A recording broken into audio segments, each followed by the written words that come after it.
દાહોદ જિલ્લાના લીમખેડા તાલુકાના પ્રતાપપુરા ગામે ચાલતું ડીપ નાળાનું કામ ગ્રામજનોએ અટકાવ્યું।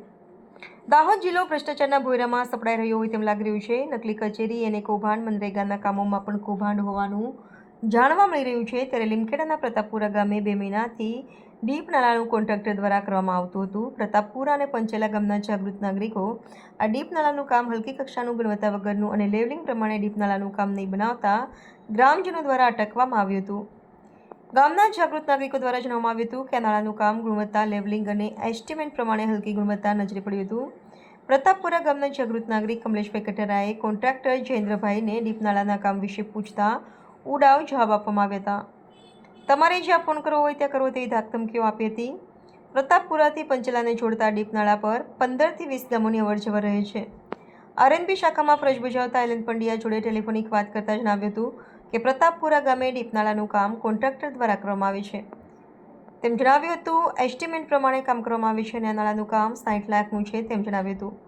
લોકમુખે ચર્ચાઈ રહ્યું છે કે પ્રતાપપુરા ગામે આ ડીપ નાળાનું કામ કોન્ટ્રાક્ટર અને તંત્રની મિલીભગતથી વ્યાપક પ્રમાણમાં ભ્રષ્ટાચાર થઈ રહ્યો હોવાનું ચર્ચાઈ રહ્યું છે। સંવાદદાતા દિનેશભાઈ પરમાર, દાહોદ।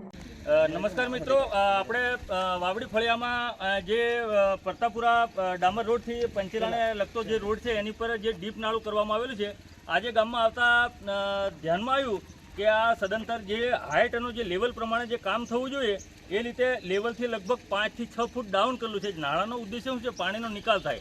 મેઇન વસ્તુ છે, તમે આ વિડીયોની અંદર જોઈ શકો છો કે આ લેવલ અમે ઊભા છીએ ને ત્યાં લેવલથી નાળું હોવું જોઈએ। તો હકીકતમાં આમાં માટી બધી આવી જાય તો પાણી જશે ક્યાં? પરિસ્થિતિ જે સરકારશ્રીના જે નાણાં આવે છે, જે લોકોને સુવિધા માટે હોય છે અને જેનો યોગ્ય રીતે લોકોને જે એમની જે તકલીફ છે એમાં એમનું જે નિરાકરણ આવે, સોલ્યુશન આવે, આ તો તકલીફ વધારી દીધી મિત્રો।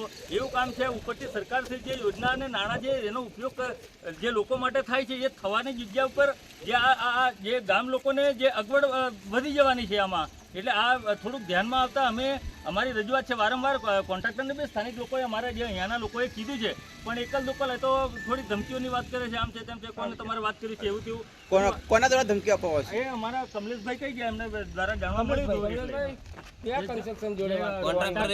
તમારે કોની જોડે વાત કરવી છે? જયેન્દ્રભાઈ જે એમની જોડે મેં વાત કરી તો એમને એવું કીધું કે તમારે કની જોડે વાત કરવી છે।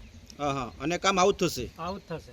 અને આ કામ બધું કેવું છે? રેતી કપચી બરાબર છે? નાખી બરાબર રફ કામ છે, એ તો તમે જોઈ શકો છો। આપણે અહીંયા બતાવો ને, બધું રફ છે, કઈ જ નથી।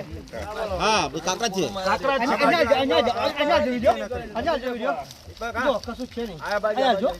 અને વચ્ચે રેતી જ છે બધી? આ બધી માટી છે, રેતી અને કપચીનો બતાવો છે, ખાલી વિડિયો બતાવો। તમે આ બાજુ ગામ વાળા કહેતા નથી, એટલે એ મજબૂરી એને કોન્ટ્રાક્ટર જે છે એ વધારે એનો ઉપયોગ કરે છે। એ વસ્તુ આવે ચાલે નહીં, જે નાના નીચે બેહાડે છે એ જતો એને આવશે પૂજા કરવા। રેતી કપચી બધું હલકી કક્ષાનું છે, સિમેન્ટ પણ બધી જગ્યાએ એની ભૂલ જે છે। વાસ્તવિક જમીનથી 10 ફૂટ નીચે નાળું છે, એની જગ્યા પર 10 ફૂટ તમે જોઈ શકો છો વિડીયોની અંદર।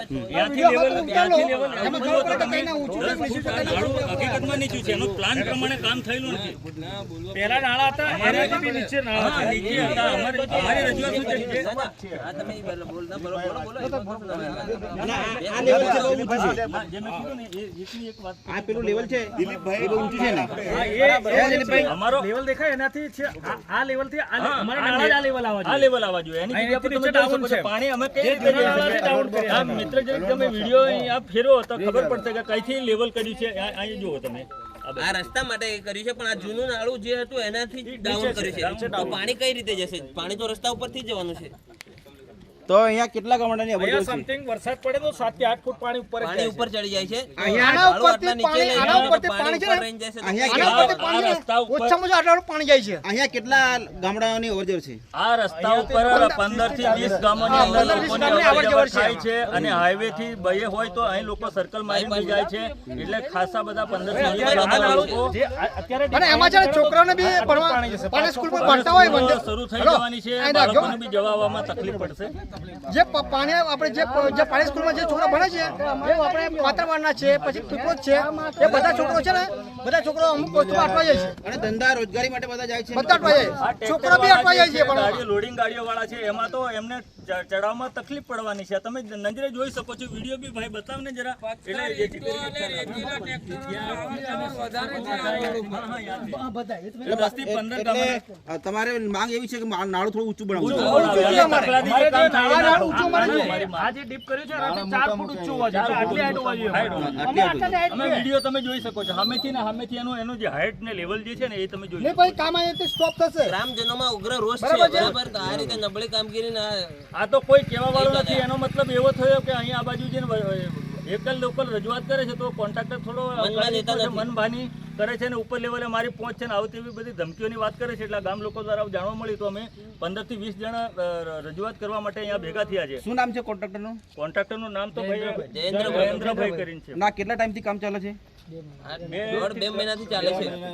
ત્યાં સુધી આ કામ પૂર્ણ કરવામાં આવેલ નથી. નથી કરવામાં આવ્યું. તો આ તમારે ચોમાસાની શરૂઆત બી થઈ ગઈ છે. તમારી શું માંગ છે? આ કામ બંધ રહેવું જોઈએ? ના, કામ શરૂ રહેવું જોઈએ પણ હાઈટ એની વધારવા જોઈએ અને ગુણવત્તાયુક્ત કામ કરવું જોઈએ. અમે કામનો વિરોધ નથી કરતા પણ જે એની ગુણવત્તા છે એનો વિરોધ અને જે એના લેવલ નિયમ પ્રમાણે જે બનાવવાનું છે એ નથી બનાવ્યું એનો વિરોધ છે. અમારે કામનો અમારો કોઈ વિરોધ તમે નથી. આ માટે કોઈને રજૂઆત કરી? રજૂઆત તો અમે કોન્ટ્રાક્ટર જે કરી લેશે કઈ નહીં. એટલે હવે કરવાના છો? હવે હા, કરવાના છે. હવે રજૂઆત કરીશું. આ ધ્યાનમાં આવ્યું બધું કે થશે બધું એટલા માટે નથી કરી અને રજૂઆત. એનું નથી પ્લાન એસ્ટિમેટ કે કોઈ ખબર નથી. ખબર એમની નથી, રીતે કઈ બનાવે ખબર છે આ નથી. લોકો. તમે આ બાબતે ઉચ્ચ અધિકારીને રજૂઆત કરવાના છો? હા હા ના પ્રાંત સાહેબને કે પ્રાંત સાહેબને મામલતદાર સાહેબને મામલતદારને રજૂઆત કરવાના છે. કરવાની છે. શું નામ આપનું? મારું સુરેશભાઈ. તમારું દામોદ દિલીપ કુમાર, કયું ગામ? પ્રતાપપુરા. Okay, thanks. હાય, હું છું ક્રુઝિન સિંઘાનિયા. આપની આસપાસના સત્ય સમાચાર જાણવા માટે જોતા રહો દીવ મિરર ન્યૂઝ અને હા, લાઈક અને સબસ્ક્રાઇબ કરવાનું ભૂલતા નહીં. Thank you.